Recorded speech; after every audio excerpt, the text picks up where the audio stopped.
Saya akan menjelaskan tentang pemilihan umum tahun 1955. 1. Sistem kepartaian. Tujuan dibentuk partai politik yaitu sebagai berikut.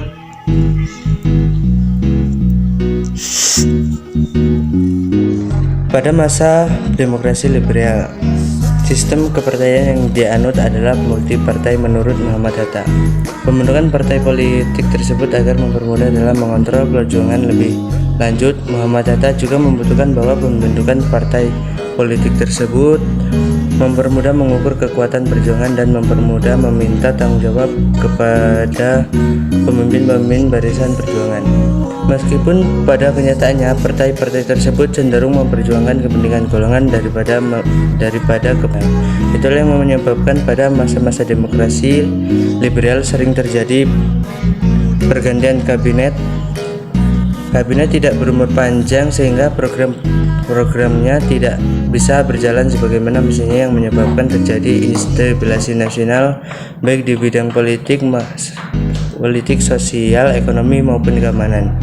Kondisi itulah yang mendorong Presiden Soekarno mencari solusi untuk membangun kehidupan politik Indonesia yang akhirnya membawa Indonesia dari sistem demokrasi liberasi menuju demokrasi tertutup. 2. Latar belakang pelaksanaan pemilu tahun 1955.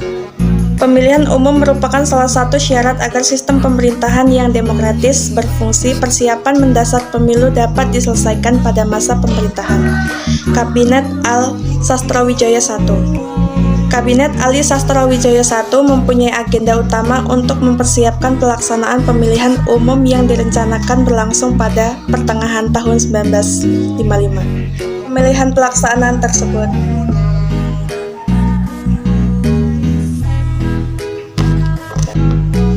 Tiga. Pelaksanaan pemilihan umum 1955. Diadakannya pemilu diharapkan dapat menciptakan stabilitas politik dan pemerintahan.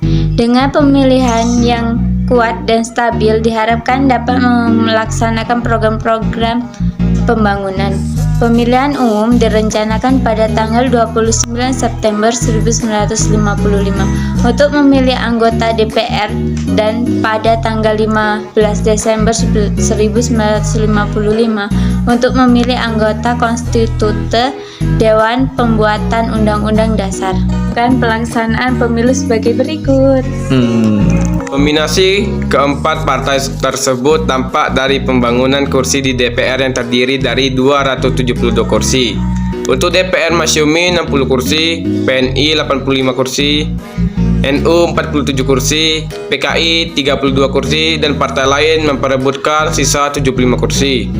Sedangkan perimbangan kursi konstituante 520 kursi, Masyumi 119 kursi, PNI 112 kursi, NU 91 kursi, PKI 80 kursi, dan partai lainnya memperebutkan sisa 118 kursi. Pelantikan anggota DPR hasil pemilu dilakukan pada tanggal 20 Maret 1956, sedangkan pada anggota Dewan Konstituante dilakukan pada tanggal 10 November 1956. Hasil pemilihan umum tahun 1955 yaitu berikut ini.